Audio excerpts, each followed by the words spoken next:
The night was thick with an eerie stillness when Marina descended into the depths of the university library. The basement was a forgotten place. Its low ceilings and damp air felt almost oppressive, a world removed from the lively students and bustling halls above. The light from her desk lamp flickered softly as she combed through old documents, her fingers brushing against brittle paper. It was late, but Marina often lost track of time in her pursuit of historical treasures, especially in places like this, where the past lingered in the shadows. It was in this silence that Marina found it, a small, weathered box tucked away on a sagging shelf, hidden behind piles of dusty manuscripts. It wasn't labeled, and the leather-bound cover of the contents inside was cracked with age. The moment she touched it, a cold shiver ran through her, but she dismissed it. She had a knack for finding the obscure, and this seemed like another piece of forgotten history waiting to be uncovered. Inside the box were letters, dozens of them, tied together with a ribbon so old it crumbled at her touch. The name on the topmost letter was written in spidery handwriting, Alexei Volkov. Marina's breath caught in her throat. She had heard the name before. Volkov, the tragic poet whose works had all but disappeared from the literary world. His poetry was said to be beautiful yet tormented, his life cut short under mysterious circumstances. Few people spoke of him, and even fewer had access to his writings. Excited, Marina settled back in her chair, pulling out the first letter. Volkov's words were haunting from the very beginning. He wrote of a presence that followed him, a shadow that moved through his life like a phantom, always there but just out of sight. His descriptions were vivid, too vivid, too vivid, and as Marina read, the temperature in the room seemed to drop. The small desk lamp flickered, casting long, wavering shadows across the room. Her pulse quickened. The letters weren't just poems, they were confessions. Volkov described hearing whispers in the dead of night, footsteps in empty rooms, and eyes watching him from the dark. Marina felt a chill creep up her spine as she continued to read. The poet wrote with increasing paranoia, his handwriting becoming more erratic, as if whatever haunted him was slowly unraveling his sanity. Marina found herself glancing over her shoulder, the sensation of being watched gnawing at her. The basement had grown unnervingly quiet, the kind of silence that feels heavy, pressing against your skin. But she couldn't stop reading. Volkov's words were like a siren song, pulling her deeper into his nightmare. Then came the first hint of something more sinister. In one of the letters, Volkov spoke of a ritual. He didn't explain it in detail, only that it had been performed in desperation. It was his attempt to rid himself of the entity that had attached itself to him, but something had gone terribly wrong. The entity, instead of leaving him, had become stronger, more present. He described waking up in the middle of the night to find it standing at the foot of his bed, watching him with eyes that glowed faintly in the dark. Marina's heart pounded as she reached the end of the letter. A soft creak echoed through the basement, like the sound of a door shifting on its hinges. She froze, her eyes darting toward the far end of the room, but saw nothing. Still, the feeling that she was no longer alone was unmistakable. Shaking off her nerves, she packed up the letters and hurried upstairs, the sense of unease clinging to her even as she stepped out into the cool night air. But despite the fear settling in her chest, she knew she would return. She had to know more. Marina couldn't shake the feeling that something had followed her home from the library.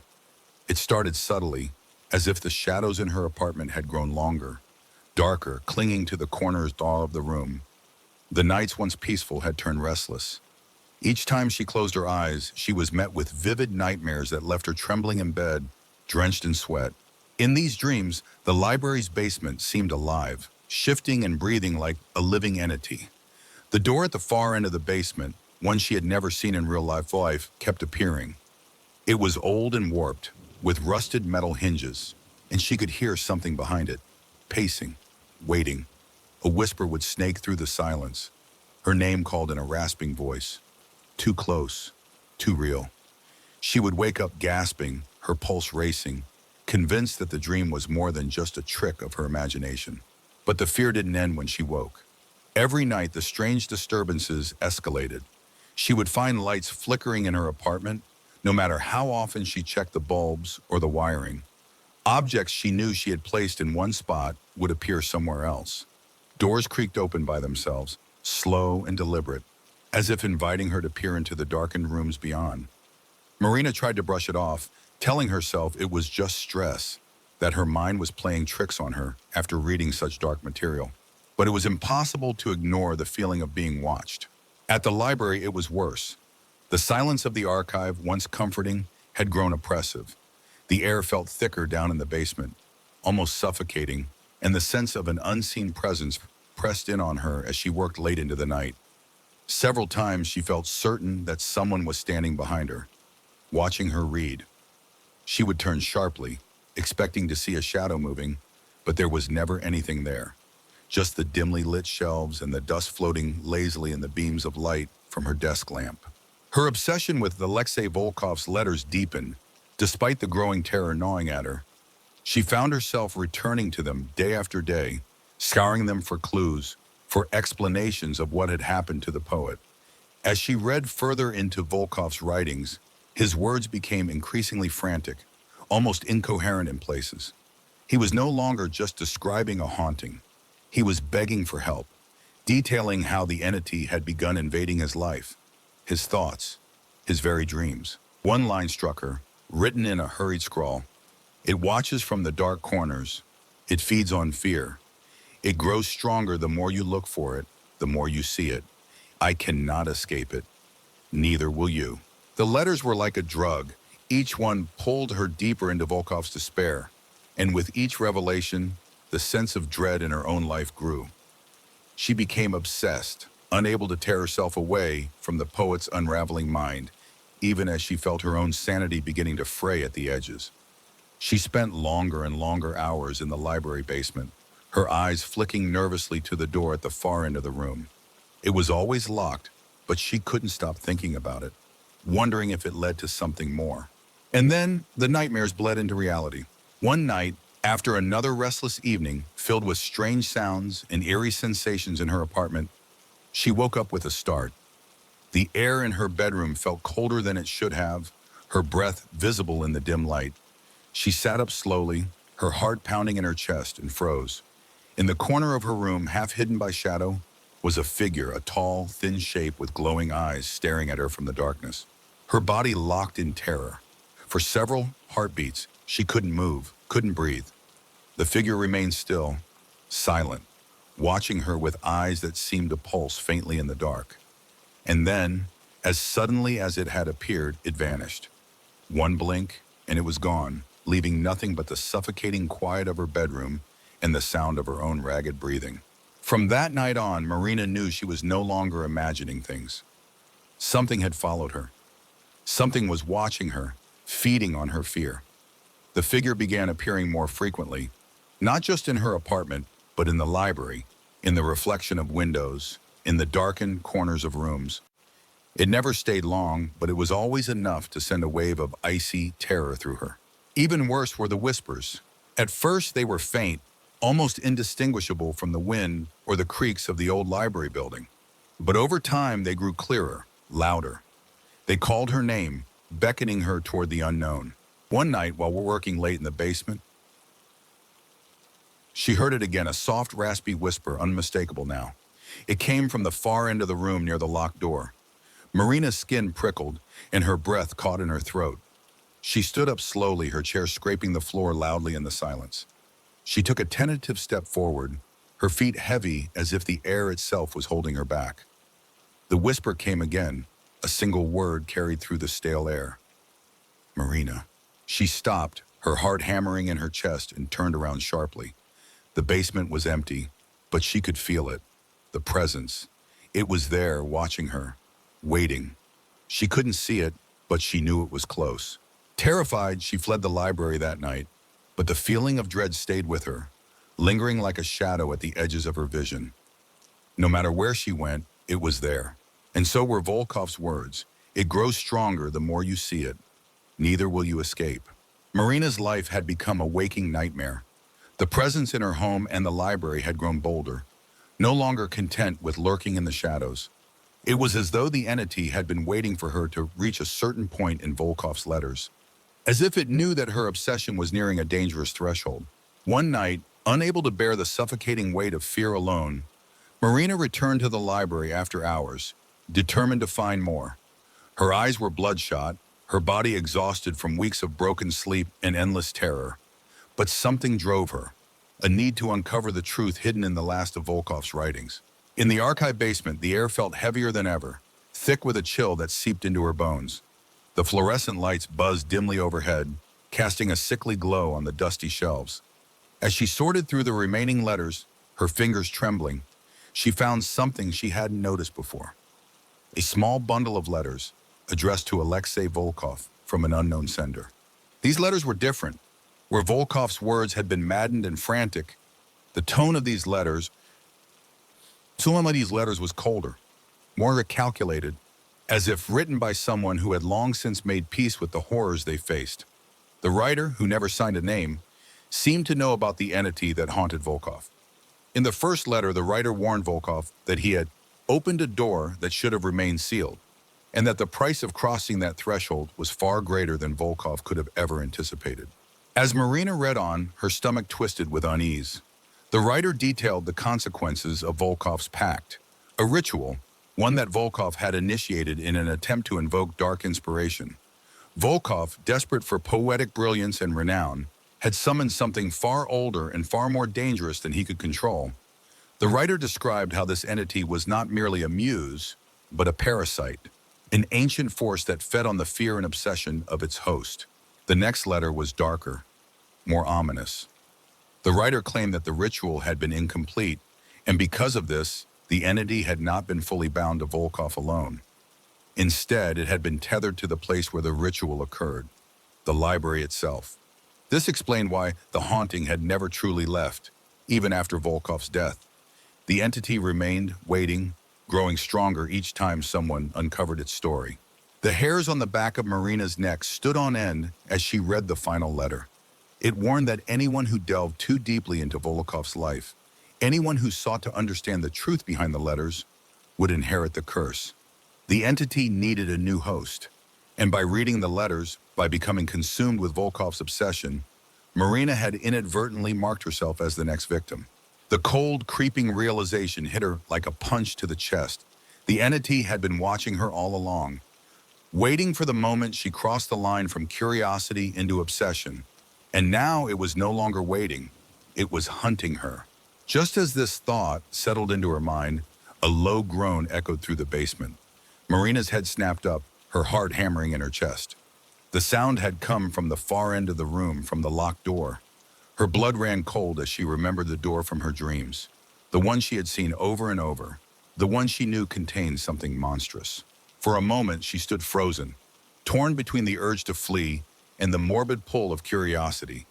The air in the room grew colder, and she could hear faint whispers, not just calling her name now, but speaking in a language she couldn't understand, guttural, ancient, full of malice.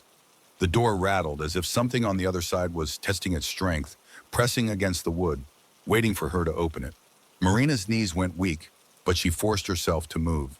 With shaking hands, she approached the door, her breath shallow. The whispers grew louder, more insistent, as if urging her forward. Her fingers hovered over the rusted handle. It felt wrong. Every instinct screamed at her to stop. But she was too deep in now. She had to know what was behind that door. The handle was ice cold as she gripped it. With a slow, deliberate motion, she turned it, her heartbeat thundering in her ears. The door creaked open, revealing a small, musty room. In the center was an old wooden box, covered in dust, with strange symbols carved into its surface, symbols that matched the ones Volkov had described in his letters. Marina knelt in front of the box, a cold sweat breaking out on her skin. She didn't want to open it, but her body moved on its own, driven by some unseen force. As she lifted the lid, she found more of Volkov's letters, his final writings. These were different. The ink was smeared, as though written in a frenzy, and the pages were stained with something dark, almost like dried blood. The letters spoke of the entity's growing power, of Volkov's final moments as he realized the true nature of the horror he had summoned. He described the figure, its glowing eyes, its shifting form, as it stood at the foot of his bed, watching him with malevolent hunger. Volkov wrote that he had tried to stop it, tried to undo the ritual, but it was too late. The entity had already claimed him. and he could feel it feeding on his fear, slowly devouring his soul. Marina's hands trembled as she read the final line. It is watching me now as it will watch you. It will not stop until you give it what it wants. A sudden gust of cold air swept through the room, extinguishing the small lamp Marina had brought with her. The shadows closed in and she felt it. The presence. It was here in the room with her, closer than ever before. She could feel its breath on the back of her neck, the low whisper of her name rasping through the dark. Panicking, she backed away from the box, her heart racing. But the door to the basement slammed shut, trapping her in the small, suffocating room with the letters, the symbols, and the malevolent force that had been stalking her. She could barely see in the darkness, but she knew it was there, the entity, the same one that had destroyed Volkov, now hungry for her. Marina realized that the past was not just haunting her, it had claimed her. Volkov's madness, the entity's curse had all been a prelude to what was happening now. There was no way out. The ritual had bound her to this place, to this entity, and it would not stop until it had consumed her too. Marina's world had collapsed into a waking nightmare. After the night in the library's basement, she felt the walls of reality closing in on her.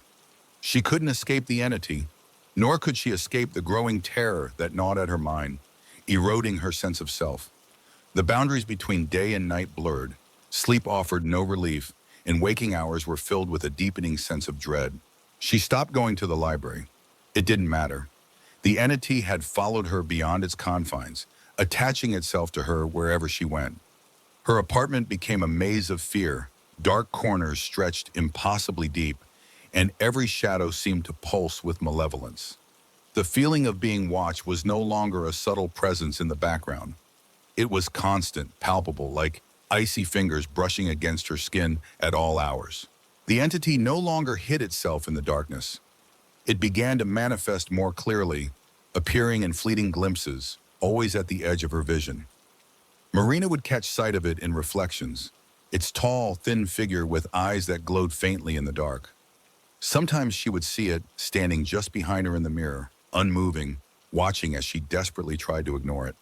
The more she saw it, the more her fear intensified, feeding the entity's strength. It thrived on her terror, growing bolder and more present with each passing day. She began hearing its voice more frequently. The whispers that once haunted her dreams now followed her into the waking world. Sometimes when she sat in her apartment late at night, she would hear her name whispered from the other side of the room, or from just behind her ear. The voice was soft but dripping with malice, and it sent shivers down her spine.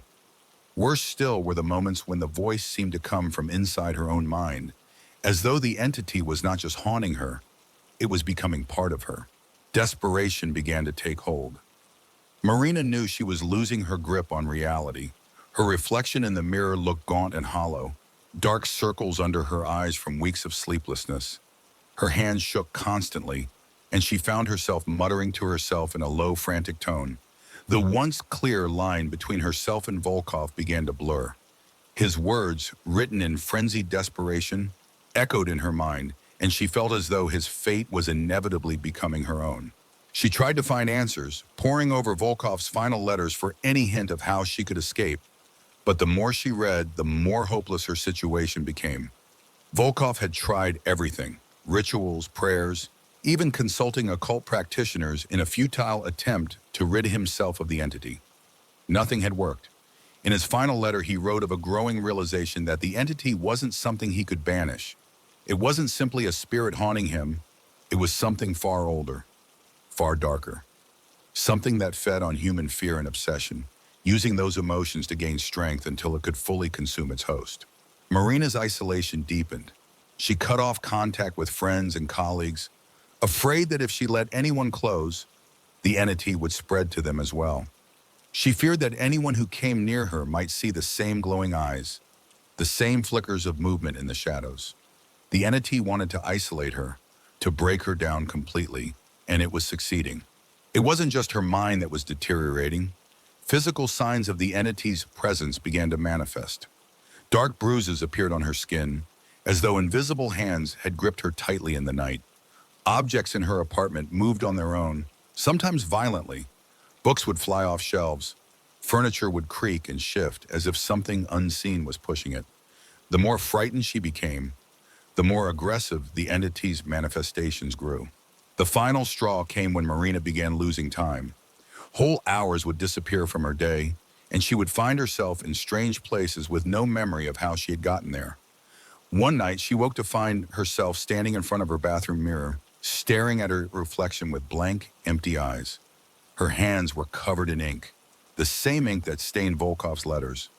On the bathroom wall, written in a jagged, frantic scrawl, were the words, "It is inside me." The terror was unbearable now. Marina felt as though she was slowly unraveling, her mind breaking under the weight of the entity's presence. The nightmares that had once been confined to her sleep now invaded her waking hours. She saw Volkov in her dreams, his face twisted in agony, his eyes hollow and filled with the same glowing light she had come to dread. He would reach out to her, his mouth moving as if to speak, but no sound came out. When she tried to scream, her voice was swallowed by the darkness. She couldn't keep living like this. She couldn't let it consume her like it had consumed Volkov. But every time she tried to think of a way out, the entity's presence surged, filling her mind with paralyzing fear. It was as though it knew her thoughts, knew she was looking for an escape, and it would not let her go so easily. The whispers were constant now, urging her toward the library, toward the locked room, toward the ancient ritual that had set everything in motion. Marina knew that whatever the entity wanted, it was tied to that place. It was calling her back to the library, back to where it had first been summoned. She didn't want to go. Every instinct told her that returning to the basement would mean sealing her fate, but she couldn't fight it any longer. The entity's grip on her was too strong. One night, in a trance-like state, Marina gathered the letters, the ritual notes, and Volkov's writings. Her body moved of its own accord, as though guided by some unseen force. She left her apartment and walked through the dark, deserted streets toward the university. The closer she got to the library, the louder the whispers became, until they were a cacophony in her mind, drowning out her thoughts, her fear, her very sense of self. By the time she reached the library's doors, she was no longer sure if she was in control or if the entity had taken over completely. The night was eerily silent as Marina entered the library, the familiar creak of the heavy wooden doors echoing behind her. The once comforting space now felt hostile, every shadow deeper and more malevolent than before. It was as though the entire building had come alive, waiting for what was about to unfold. The entity's whispers, once faint and distant, now roared in her mind, a chorus of malevolent voices driving her forward. She could feel its presence pressing in on her, suffocating her thoughts, urging her toward the basement. Her body moved almost mechanically, the trance-like state from before still gripping her. She descended the stairs into the archive, the cold air growing thicker, more oppressive, with each step. The familiar scent of dust and decay filled her nostrils, and the dim fluorescent lights flickered overhead, casting twisted shadows on the walls. She knew what awaited her below. She knew this night would end with either her liberation or her complete destruction.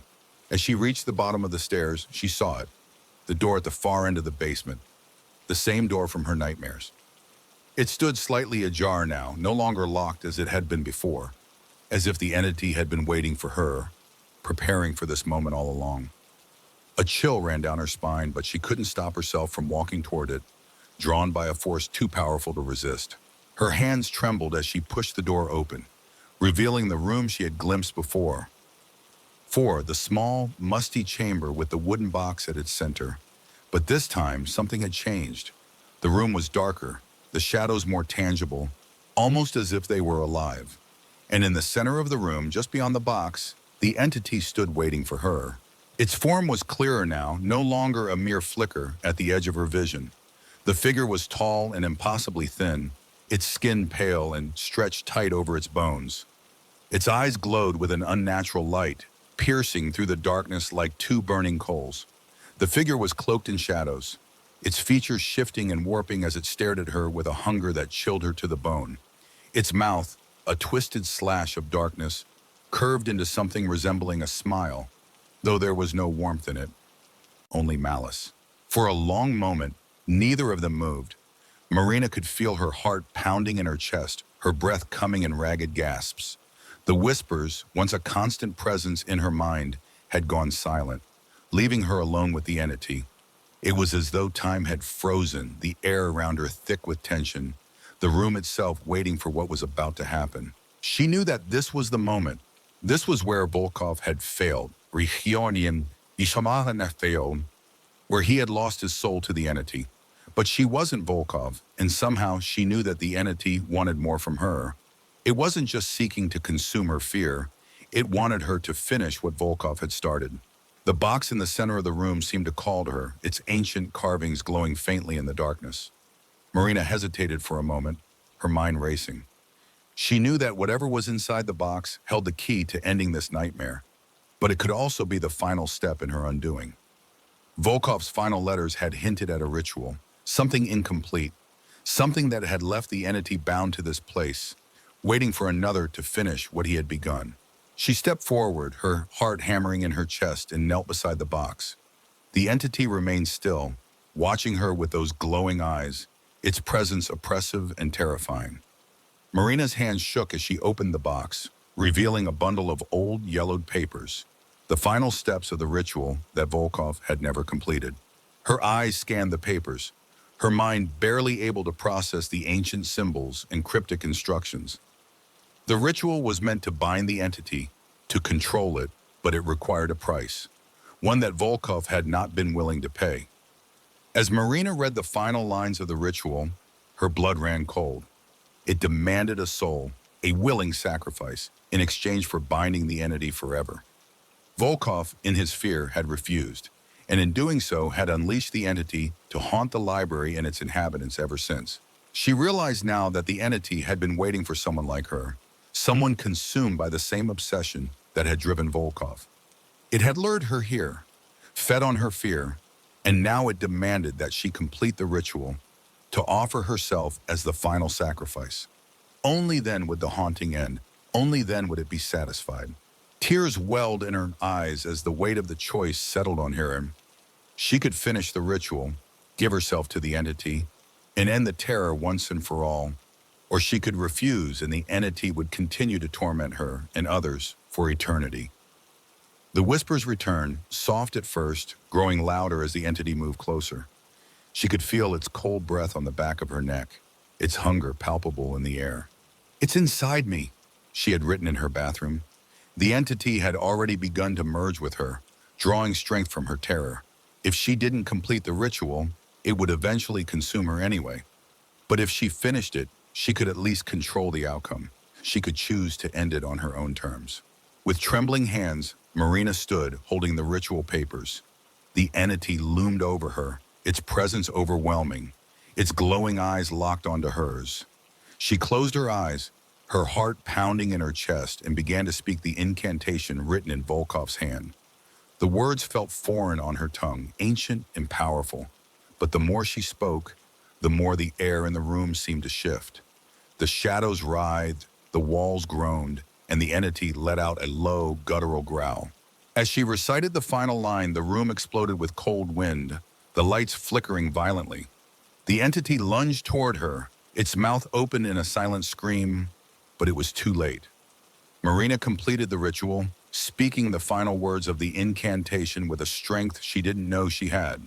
There was a blinding flash of light, and then silence. Marina opened her eyes. The room was empty. The entity was gone, its presence wiped away as if it had never existed. The weight that had pressed on her mind, the constant feeling of being watched, had lifted. The library was still, quiet. The box lay empty at her feet, the papers crumbling to dust. But something was wrong. Marina's breath caught in her throat as she looked down at her hands. Her skin was pale, almost translucent, and her reflection in the glass door at the far end of the room showed her eyes glowing faintly in the dark. She had completed the ritual. She had bound the entity. But in doing so, she had become its vessel.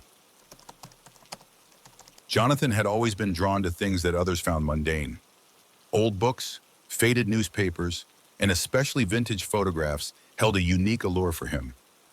It wasn't just nostalgia, it was as if each item carried a secret, a piece of a story locked in time. The attic of his parents' house was a treasure trove of such relics, packed with dust-covered boxes that hadn't been touched in years. It was a gloomy afternoon when Jonathan first stumbled upon the album. The house felt strangely quiet, the stillness broken only by the occasional creak of the wooden beams above. His parents were downstairs, unaware of what he had found. He pulled the album from beneath a pile of old blankets and sat in the dim light filtering through the narrow attic window. The leather binding cracked as he opened it, the smell of age and decay rising from the yellowed pages. There, before him, were photographs from a time long past, solemn families, soldiers in uniform, war-torn streets, all frozen in the black and white grain of history. As he turned the pages, Jonathan's mood shifted. The expressions in the photos grew darker, the sadness more palpable. These were people who had witnessed war, and the weight of their suffering was etched into every wrinkle on their faces. The atmosphere in the attic seemed to change with each photo, growing heavier, more oppressive. It was as though the house itself had absorbed the grief of the people in the pictures. But then Jonathan came across a photograph that didn't sit right. It was a picture of a group of soldiers, most likely taken in the 1940s. They stood stiffly, their faces grim, staring straight at the camera. In the background, slightly out of focus, was a figure. This person wasn't wearing a uniform. He stood apart from the soldiers, wrapped in a long, dark coat, his head obscured by a wide-brimmed hat. The figure didn't belong there. It wasn't just the clothing, it was the way he seemed to bleed into the scene, like a smudge on the lens or a shadow cast by something unseen. Jonathan's pulse quickened. His eyes darted over the details of the photograph, but no matter how hard he focused, he couldn't shake the feeling that this figure wasn't just a random bystander accidentally caught in the shot. He leaned in closer, trying to make out the face hidden in the shadow of the hat. But the more he stared, the more distorted the image became in his mind. Something about the figure felt wrong, deeply wrong, like a mistake that time itself had made. The air in the attic grew colder, and Jonathan shivered. He knew he should put the album down, close it, and walk away, but he couldn't. The photograph had taken hold of him, and something inside whispered that this was just the beginning. And so Jonathan made a decision that would change everything. He would find out more about the soldiers, about the photograph, and most importantly, about the figure in the background. He thought it was just curiosity driving him, but deep down something darker was stirring, something that had been waiting in that attic for far too long. With a mix of curiosity and dread, Jonathan began to immerse himself in the stories behind the photographs in the album. He spent long hours in dusty archives, poring over old records and documents. Each new discovery deepened his fascination, but also heightened his anxiety. He learned that many of the soldiers were relatives, men whose names had long been whispered only in the shadows of family gatherings. Each revelation felt like a ghost pulling him deeper into a past that was reluctant to let go.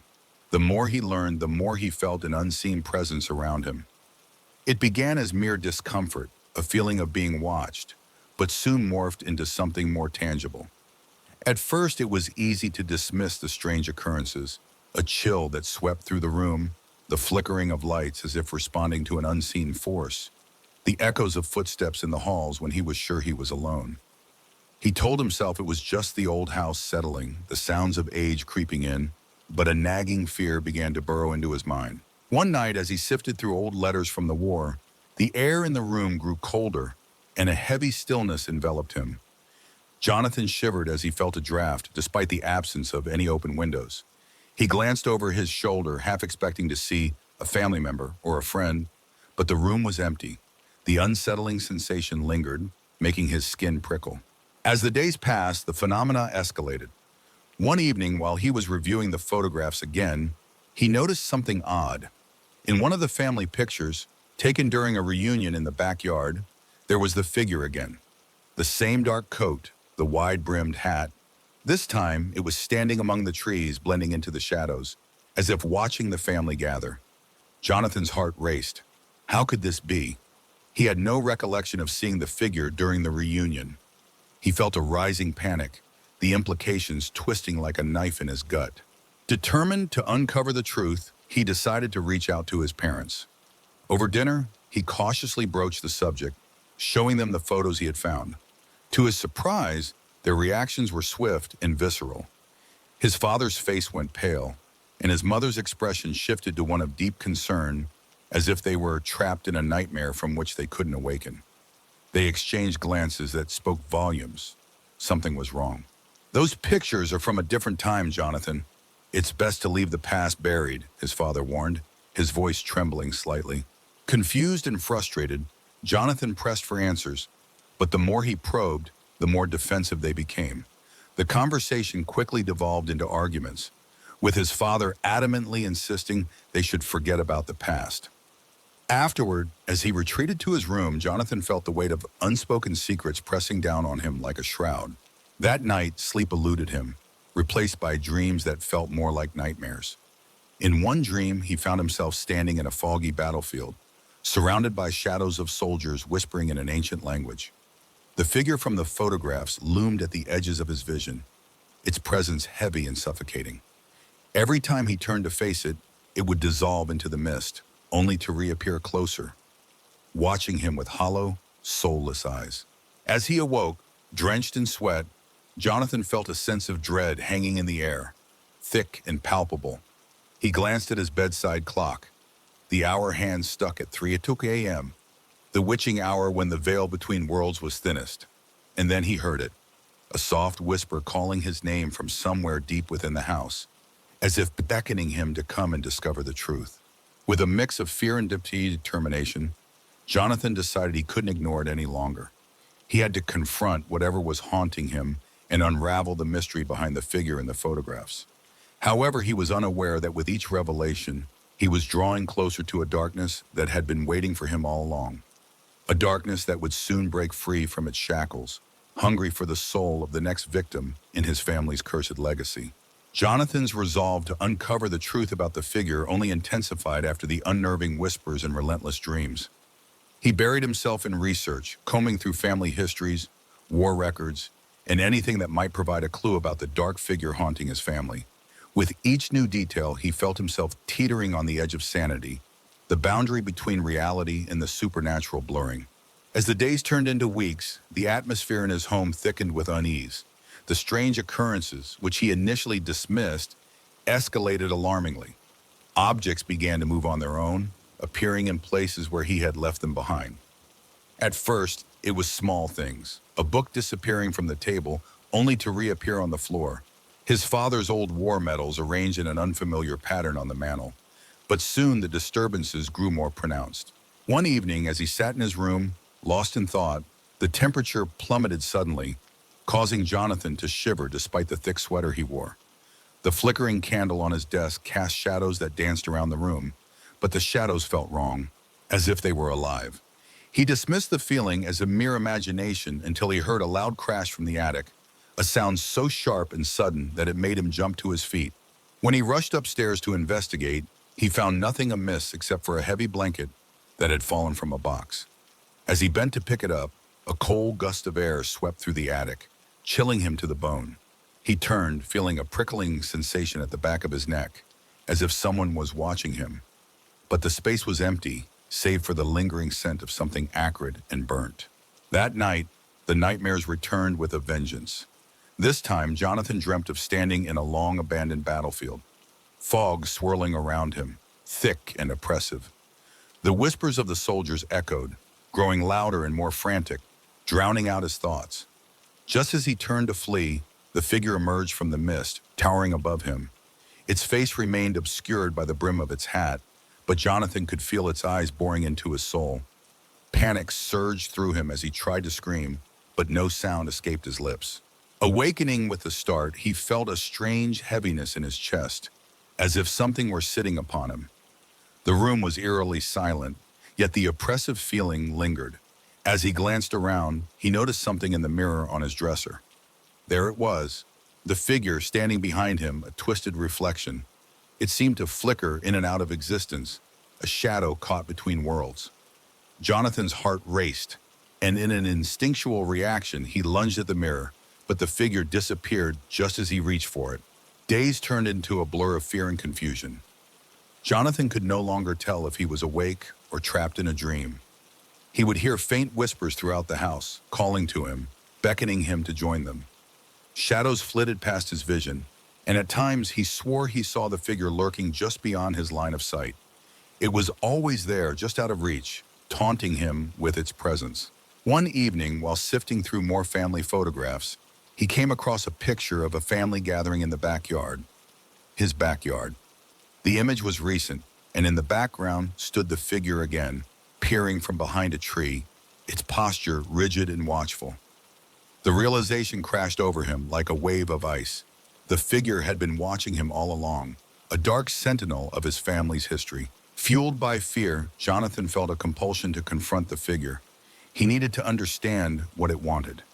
That night, he armed himself with a flashlight and crept through the dim hallways of his home. The air was thick with tension, each creak of the floorboards amplified in the silence.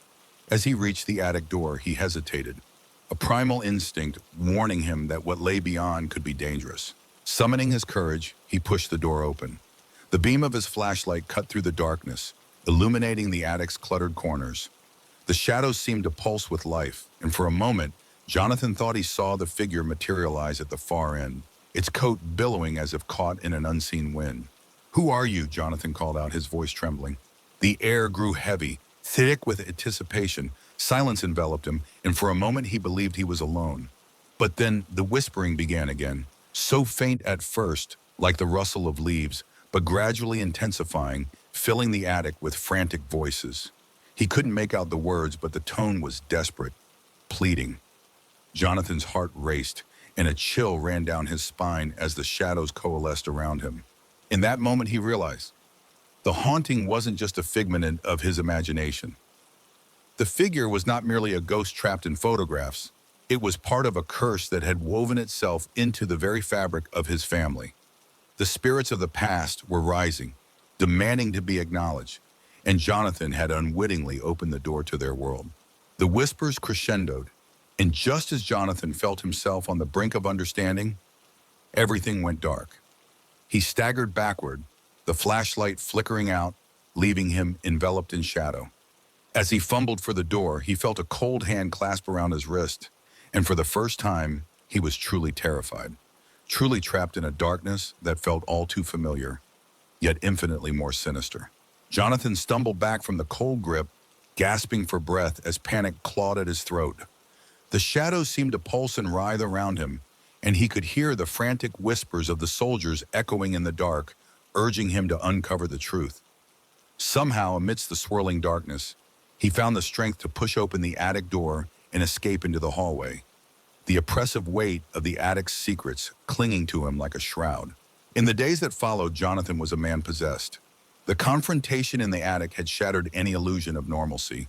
He could no longer dismiss the hauntings as mere figments of his imagination. They were real, and they were connected to a dark legacy woven into the very fabric of his family.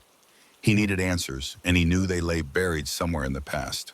Determined to uncover the truth, Jonathan pored over old family records and letters, desperately seeking clues about his ancestors. His parents had remained tight-lipped, but he found fragments of information hidden away in dusty boxes, medals, letters from the front lines, and photographs that hinted at a darker narrative. Each piece he uncovered felt like a puzzle falling into place, revealing the haunting history that had been kept hidden from him. As he dug deeper, Jonathan uncovered stories of grief and loss, how the family had been torn apart by war, how some had returned home forever changed, and how others had never returned at all.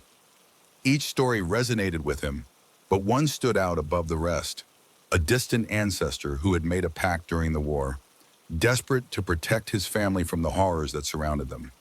The more Jonathan read, the clearer it became that this pact had come with a terrible price, a curse that bound their bloodline to an insatiable spirit of grief and despair. With each revelation, Jonathan felt a sense of dread settling over him. His ancestors had tried to sever the ties to the spirit, but the attempts had only deepened its hold. As he pieced together the fragmented histories, he discovered that the figure he had seen in the photographs wasn't just a ghost. It was an embodiment of the family's collective suffering, a malevolent presence that thrived on their pain and despair. It had been lurking in the background for generations, feeding on the anguish of those who had come before him, and now it had turned its attention to him. One stormy evening, he confronted his parents, their unwillingness to discuss their family's past now an unbearable weight on his conscience. "Why didn't you tell me?" he demanded, his voice laced with frustration and fear. "Why did you hide this from me?" His father's face grew pale, and for a moment Jonathan thought he might finally speak the truth. But instead he clammed up, fear darkening his features. "You don't understand, Jonathan. There are some things better left in the dark." But Jonathan wouldn't be deterred. He pressed harder, and his mother's face twisted with anguish as she revealed a shocking truth. "Your great-grandfather was haunted by the spirit of a soldier who died in his arms during the war. He made a desperate pact, promising to protect his family at any cost. But the price was our freedom. The spirit has been with us ever since, a shadow lurking in the corners of our lives." As her words hung in the air, Jonathan felt a sickening dread coil in his stomach. The figure was tied to him, part of his bloodline, a spirit that had claimed his ancestors and was now reaching for him. The realization hit him like a punch to the gut. He was next in line, the curse was alive and well, and there was no escaping it. That night, he returned to the attic, trembling with a mix of fear and determination. He was ready to confront the figure once and for all, to break the curse that had plagued his family for generations.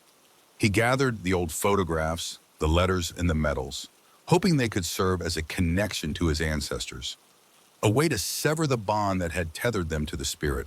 As he laid the items out on the attic floor, the shadows began to swirl, thickening around him. The temperature dropped, and a chilling wind swept through the space, extinguishing his candle. Darkness enveloped him, the whispers rising to a fever pitch. Jonathan steeled himself, focusing on the stories he had uncovered, the love, the grief, and the sacrifices made by those who had come before him. He called out to the figure, demanding to know its intentions, to reveal the truth behind the curse. The air grew heavy with anticipation, and in the darkness he felt it materialize, the cold presence drawing nearer. Just as he was about to flee, the figure emerged from the shadows, its form coalescing into a vague outline. The brim of the hat obscured its face, but Jonathan could feel its gaze boring into him. "What do you want?" Jonathan shouted, his voice trembling. "You have haunted my family for too long. It ends tonight." In that moment, the air crackled with energy, and the figure seemed to shift, moving closer. The whispers grew louder, drowning out his thoughts. Jonathan felt himself teetering on the brink of understanding. But as the darkness pressed in around him, he realized he had awakened something ancient and powerful.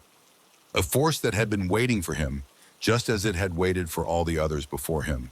Jonathan's heart raced as the figure loomed before him, the shadows swirling around it like smoke.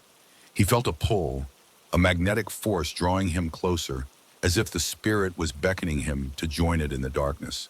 The whispers intensified, echoing through the attic, each voice a fragment of anguish and despair. "Why do you torment us?" Jonathan shouted into the void, struggling to maintain his resolve. "What do you want from me?" The figure hesitated, and for a moment the whispers faded, replaced by a deafening silence that hung heavily in the air. In that stillness, Jonathan could almost hear his own heartbeat, pounding in his ears like a war drum. He felt the weight of his ancestors' suffering pressing down on him, urging him to confront the darkness that had plagued their family for generations. As he summoned the courage to step forward, he suddenly felt an icy wind rush past him, almost as if the figure was recoiling from his presence. "You cannot escape what you are," it seemed to whisper, the words curling around him like a serpent. "You are bound to the bloodline, to the grief that flows through your veins." Jonathan clenched his fists, a fire igniting within him. He refused to be another victim. "I'm not afraid of you," he declared, the words echoing off the attic walls. "You've haunted my family long enough. You won't take me." With each declaration, Jonathan reached for the photographs, the letters, and the medals he had spread across the floor. He began to recite the stories of the fallen soldiers, of the love they had fought for, and the families they had left behind. He focused on their sacrifices, the hope that had driven them through despair, refusing to let their pain define him. The more he spoke, the more tangible the energy in the room became, shifting from dread to defiance. The figure hesitated, its form flickering as if caught in the midst of a storm. Jonathan pressed on, fueled by a desperate determination. "You are not my burden. I release you from this curse. I acknowledge your pain, but I will not be a part of it any longer." As he spoke those words, the attic began to tremble, the very foundations of the house shaking with the force of his conviction. The whispers crescendoed into a wailing chorus, each voice crying out as if in anguish. Jonathan felt the energy swell around him, lifting him, electrifying the air. In that moment, the figure began to dissolve, the shadows swirling violently around it as if resisting his words. The temperature plummeted further, and Jonathan saw the shape of the figure struggle, its hat flying off to reveal a face twisted in sorrow and rage. It was the face of a soldier, worn and hollow, filled with centuries of grief. "Do not forsake me," it cried, its voice piercing through the chaos, a plea that resonated deep within Jonathan's soul. "I am bound to this place. You must remember." But Jonathan knew he had to fight back. "I will remember," he shouted, the weight of his ancestors urging him onward. "But I will not carry your burden any longer." With a final defiant shout, Jonathan lifted the photographs high, holding them like shields against the encroaching darkness. He invoked the names of the fallen, honoring their sacrifices and releasing their spirits from the chains of the past. The air crackled with energy as the figure writhed, caught between two worlds, struggling to maintain its grip on the pain it had inflicted on Jonathan's family. As the final syllables of his declaration echoed in the attic, the figure shrieked, a sound filled with despair that reverberated through the house, shaking the very walls. In an instant, the shadows began to retreat, pulled back into the corners of the room, the energy dissipating as the figure faded into the light. Jonathan watched, breathless, as the spirit disintegrated before him, its anguished face lingering for just a moment before it was swallowed by the light. The air grew warmer, the oppressive weight lifting as the whispers faded into silence. In that moment, he knew he had broken the curse. His family's dark legacy had finally been severed. Exhausted yet relieved, Jonathan sank to the attic floor, the remnants of fear still clinging to him. The photographs, once burdened with sorrow, now felt lighter, as if they had been cleansed of their pain. He could still sense the echoes of his ancestors' lives swirling around him, but now they were filled with hope, not despair. As he gathered the remnants of his family's past, Jonathan realized that while the shadows of grief would always be a part of him, he was no longer its prisoner. He had chosen to honor the sacrifices of those who came before him, allowing their spirits to rest in peace. He descended the attic stairs, the weight of the past no longer a burden, but a source of strength. Jonathan stepped into the light of a new dawn, ready to embrace the future free from the haunting presence that had once threatened to consume him. The air inside the old apartment felt thick with history, each corner cloaked in shadows that danced at the edge of the dim light. Araya stood in the center of the living room, breathing in the musty scent of aged wood and stale air, mingled with the faint remnants of a life long forgotten. The peeling wallpaper hung like tattered memories, whispering secrets that begged to be unearthed. He was excited to renovate, but as he began stripping away the layers of neglect, he felt a strange tug, a sense that the apartment was more than it appeared. While prying up a warped floorboard near the wall, Araya's tools caught on something solid. A latch? Curiosity ignited in him, flickering like the candle he had lit for light. He tugged at it, and the floorboard creaked, revealing a narrow opening that exhaled a gust of cold, stale air. His heart raced. He had stumbled upon a hidden passage, an invitation to plunge deeper into the apartment's mysteries. With a flashlight in hand, he crouched low, the beam of light slicing through the darkness, illuminating a long, winding corridor that seemed to beckon him forward. The chill seeped into his bones as he stepped inside, each movement echoing against the damp stone walls. The passage was cramped, claustrophobic, as if the very walls were squeezing in on him, urging him to turn back. But the thrill of discovery spurred him onward. At the end of the passage, he emerged into a basement, an expansive, dimly lit space filled with shadows that writhed like dark tendrils. His flashlight flickered across the room, revealing strange symbols embossed into the walls. They twisted and turned in sinister patterns, curling around the stone like vines of malevolence. The symbols seemed to pulse with a life of their own, as if they were watching him, waiting for him to uncover their secrets. A chill crawled up Araya's spine as he traced the outlines of the symbols with his fingertips, feeling a strange energy resonate from them. It was an unsettling blend of curiosity and fear that gripped him, an instinctual warning to turn back. Yet he found himself captivated, entranced by their mystery. What were they? Who had carved them into the stone? The apartment whispered to him, promising answers and adventure, but it was a siren's call laced with danger. In that moment, he made a fateful decision. He would unravel this mystery, delve into the history of the apartment, and uncover the meaning behind these symbols. Little did he know that this choice would tether him to a darkness that lay dormant in the shadows, waiting for the right moment to awaken. Days turned into weeks as Araya became consumed by his discovery. The apartment, once a canvas for renovation, morphed into an obsession that clouded his every thought. He spent countless hours in the basement, lost in a frenzy of research, fueled by an insatiable desire to decipher the symbols etched into the walls. His workspace transformed into a chaotic shrine of books, ancient texts, and online articles filled with theories about arcane knowledge and forgotten rituals. Each night, as shadows stretched and elongated across the basement floor, Araya felt the presence of something watching him. The darkness seemed to breathe with him, and the air grew heavier, saturated with an oppressive energy that made him shiver. Flickering light bulbs above cast eerie shadows, morphing the symbols on the walls into grotesque forms that danced in the flickering light. He often felt an inexplicable chill run down his spine, as if the very air around him was charged with a menacing whisper. His nights were restless, sleep became a distant memory. Vivid nightmares invaded his dreams, weaving a tapestry of horrors that left him drenched in sweat. In these dreams, he was haunted by shadowy figures who taunted him, their faces obscured yet strikingly familiar. They reached for him with ghostly hands, their mouths moving in silent screams, pleading for acknowledgement. Each morning he awoke feeling more hollow, a shell of the person he once was, burdened by an invisible weight pressing down on him. Isolation became his only companion. Friends called, concerned by his silence, but their voices were mere echoes fading into the background noise of his obsession. He couldn't bear to step outside, fearing the sunlight would expose the darkness that had begun to seep into his soul.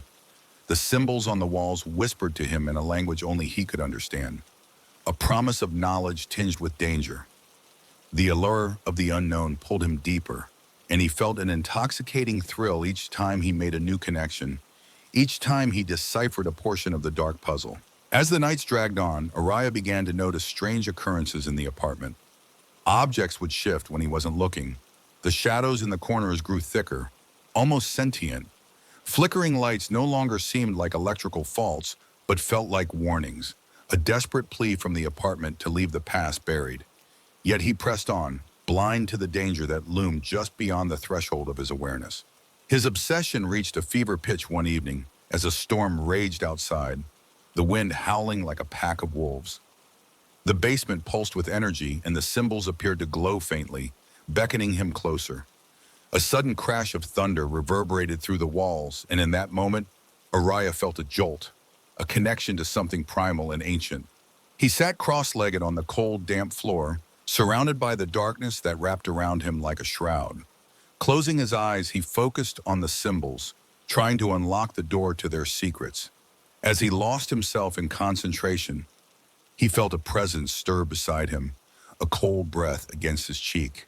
Fear skittered down his spine, but it was too late to turn back.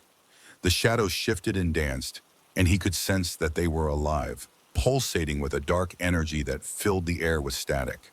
Suddenly, the shadows coalesced into a form, an outline beginning to take shape in the flickering light.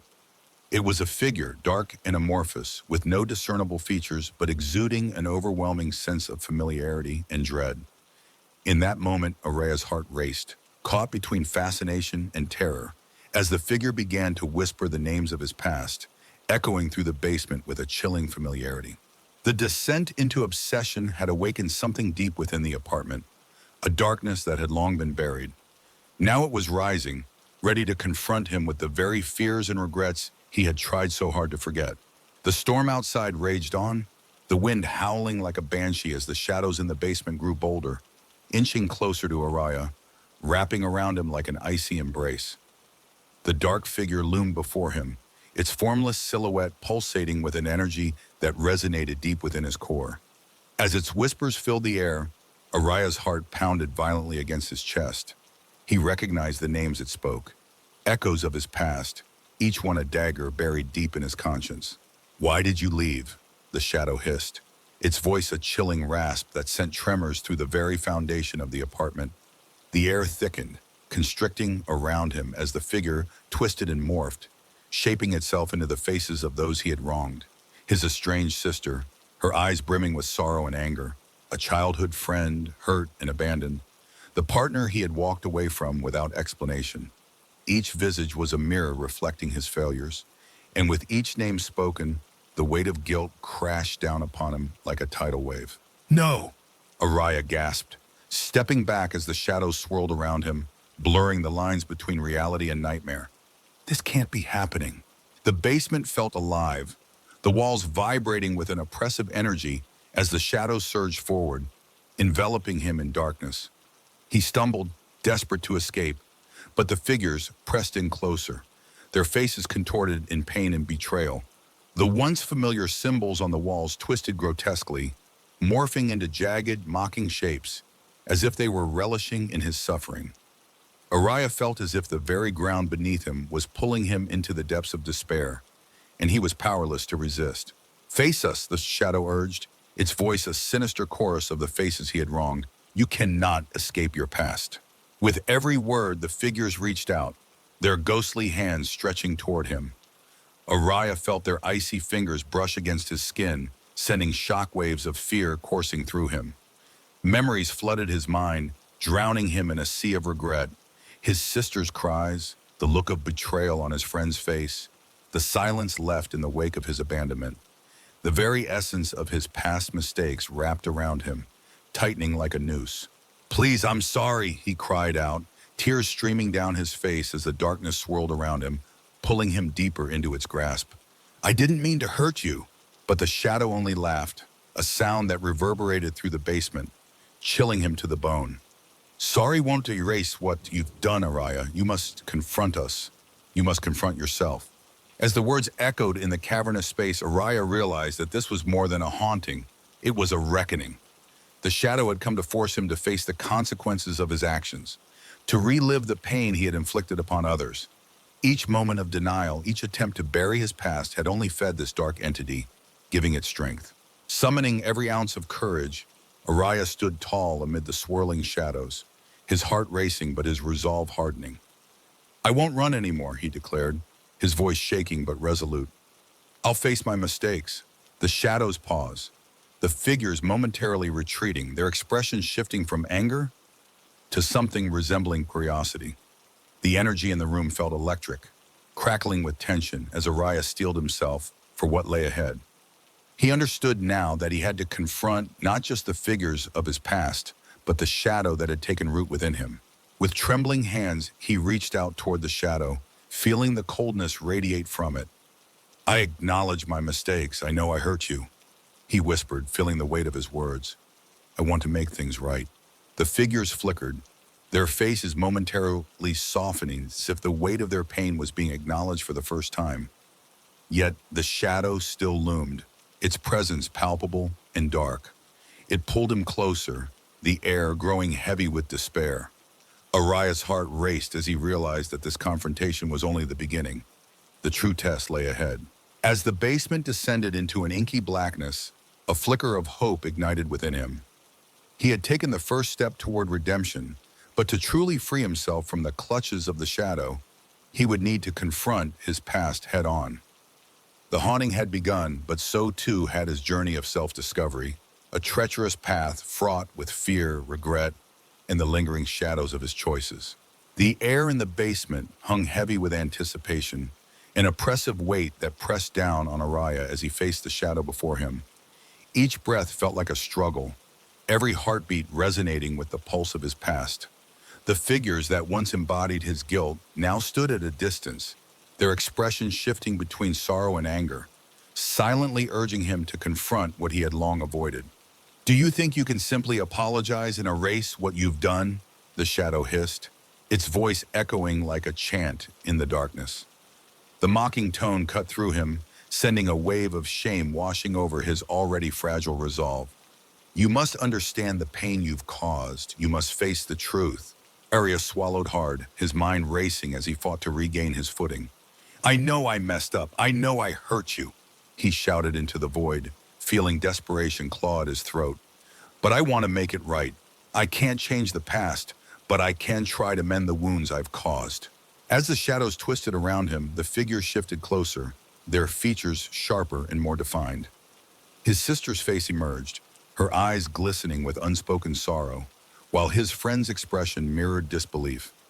The partner he had abandoned stood silently, hurt etched across their face, a silent accusation that pierced his heart.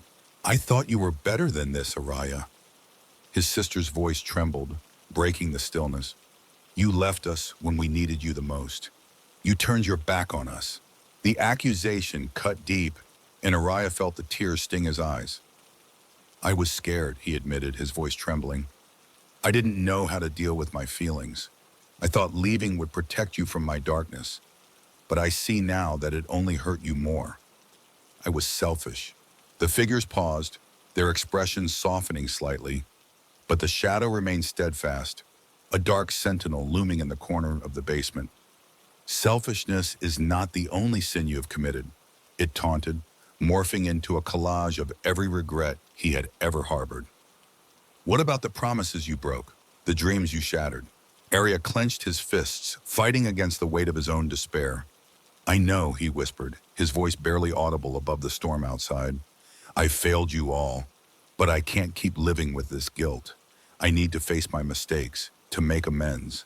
He took a deep breath, forcing himself to meet the eyes of each figure. I want to apologize to all of you. I want to make things right, no matter how hard it is. I'm ready to face the consequences. The basement trembled as the figures exchanged glances, uncertainty flickering in their eyes. For a moment, the shadows receded slightly, allowing a glimmer of hope to pierce through the darkness. The oppressive atmosphere lightened, and Araya felt a flicker of resolve ignite within him. He stepped closer to the shadow, determination flooding his veins. You're a part of me now, he declared, his voice stronger.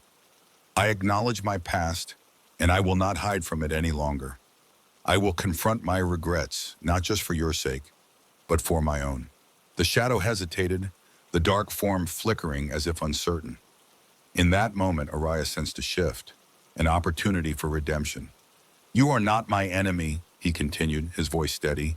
You are the catalyst for my change. I won't let you consume me. I will learn from my mistakes. As the words left his lips, the basement quaked with energy, the symbols on the walls glowing brighter, as if responding to his declaration. The figures began to step back, their expressions shifting from anger to a cautious understanding. The air crackled with anticipation as Araya took another step forward, feeling the weight of their collective pain. Let me show you that I can change, he pleaded, his voice resolute. I will seek out my sister. I will apologize to my friend, and I will find the partner I abandoned. I won't run anymore. I'll face my past and rebuild what I've destroyed. The shadow loomed larger, but its form began to waver, as if caught between its nature and the possibility of redemption. You think you can erase the darkness with words? It sneered, yet there was a hint of uncertainty in its voice. You must prove it. I will, Araya vowed, his heart racing with the adrenaline of commitment. I will fight for my redemption, and I will not let fear dictate my future. The past cannot be changed, but I can choose how to move forward. As the final echoes of his declaration faded into the silence of the basement, the shadow shuddered, its form flickering uncertainly. Araya felt a surge of energy coursing through him, a newfound determination that dispelled the suffocating weight of despair. The oppressive darkness that had once engulfed him began to recede, retreating into the corners of the basement, leaving behind a flicker of hope. Though the shadow still lingered, it had transformed. No longer a menacing figure intent on consuming him, it now felt like a reminder, a dark piece of his identity that urged him to remain vigilant. Araya was ready to confront his past and reclaim his future, and with each step he took toward redemption, the shadow became less of a threat and more of a teacher, guiding him toward the light. The The shadows in the basement began to dissipate, retreating as Araya stood resolute, the oppressive darkness lifting like morning fog. With every breath he felt lighter, the burden of his past mistakes no longer suffocating him but reminding him of the weight of his choices. The symbols on the walls, once twisted and grotesque, glowed softly, illuminating the space with an ethereal light, casting away the nightmares that had haunted him for too long. Araya took a step back, allowing himself a moment to breathe, to gather his thoughts. He realized that this was not the end of his journey, but merely the beginning. The shadow that had haunted him was still there, but it had transformed from an entity of fear into a guide, a reminder of the mistakes he had made, urging him to honor his commitment to change. With a newfound sense of purpose, he ascended the creaking steps from the basement, his heart pounding with both anxiety and hope. The world outside had changed too, the storm having passed, leaving behind a crispness in the air that felt revitalizing. As he stepped into the light of the hallway, he felt a rush of energy course through him, empowering him to face the consequences of his past head-on. The first step was to find his sister. He had avoided her for too long, too wrapped up in his own fears to acknowledge the hurt he had caused. As he made his way to her apartment, the memories flooded back. Their childhood laughter, the bond they had once shared, and the painful silence that had taken its place. He felt the weight of his regrets pressing down on him, but he clung to the hope that redemption was possible. Arriving at her door, he hesitated for a moment, the fear of rejection clawing at him, but he reminded himself of his promise to face the past and embrace the discomfort. Taking a deep breath, he knocked. The door creaked open, revealing his sister, her expression a mix of surprise and guardedness. The years of silence hung between them like a chasm, and Araya felt the urge to retreat, but he held his ground. "I'm sorry," he said, his voice steady yet trembling. "I should have been there for you. I was selfish and I can't change what happened, but I want to try to make things right." Her eyes widened, a flicker of disbelief dancing across her features. "You left me when I needed you most, Araya," she replied, her voice strained but filled with a hint of vulnerability. "Why should I believe you now?" "Because I've faced my past," he urged, his heart racing. "I've acknowledged my mistakes and I'm ready to be better. I want to rebuild what I destroyed, starting with you." There was a long pause, the weight of their shared history hanging heavily in the air. Araya watched as emotions flickered across her face. Hurt, anger, hope. Finally, she stepped aside and he entered, feeling the warmth of connection slowly rekindling between them. As they sat together, Araya poured his heart out, sharing the darkness he had encountered in the basement, how it had forced him to confront his fears and regrets. He spoke of the shadow that had become a part of him, a manifestation of everything he had tried to bury. In return, she shared her pain, the loneliness, the abandonment, and the longing for reconciliation. It was raw and difficult, but they were both willing to face the truth. As they talked, the walls that had divided them began to crumble, and the light of understanding seeped in, illuminating the path toward healing. After their conversation, Araya felt a weight lift from his shoulders. He had taken a significant step toward redemption, but he knew there was still more to do. His friend and former partner awaited acknowledgement, and he wouldn't shy away from that confrontation. In the days that followed, Araya sought out his childhood friend, nervously knocking on their door. When it opened, he felt the years of silence stretch between them like an unwelcome shadow. "I'm here to apologize," he said, his heart pounding. "I was wrong to abandon you. I didn't know how to deal with my own fears, and in doing so, I hurt you deeply. I'm sorry." His friend's eyes filled with tears, and for a moment, it felt as if time had stood still. They embraced, the tension of the past melting away as they began to rebuild their friendship, brick by painful brick. Finally, he reached out to his former partner, who had once meant everything to him. Standing outside their door, he felt the weight of his choices pressing down on him again. But he pushed forward, knocking gently, the echoes of his past resonating with each rap of his knuckles. When the door opened, they exchanged surprised glances, the unspoken pain hanging heavily in the air. "I'm sorry for leaving," he began, his voice steady yet vulnerable. "I was scared of being vulnerable, scared of letting you see my darkness. But I've faced it now, and I can't change the past, but I want to make amends." His partner's expression softened, and the barrier between them began to crack. They spoke long into the night, confronting the hurt and misunderstanding that had kept them apart. Araya felt a sense of liberation as they shared their truths, slowly weaving the threads of their relationship back together. In the weeks that followed, Araya began to transform not just his relationships, but himself. He faced the lingering darkness within him with courage, knowing it would always be a part of his journey. The shadow that once threatened to consume him became a reminder of the strength found in vulnerability and honesty. The symbols in the basement, once terrifying and grotesque, now felt like a tapestry of his past, each curve and line a lesson learned. He had turned his fears into the fabric of his identity, allowing them to guide him toward light and redemption. As he stood in his renovated apartment, bathed in warm sunlight, he felt a profound sense of peace wash over him. The basement was no longer a place of terror, but a sanctuary of reflection and understanding. Araya had emerged from the darkness, not unscathed, but wiser, ready to embrace life and the challenges that lay ahead. His journey toward redemption had just begun, but he was no longer alone. With each step forward, he carried the lessons of the past with him, transformed by the haunting experience that had once threatened to consume him.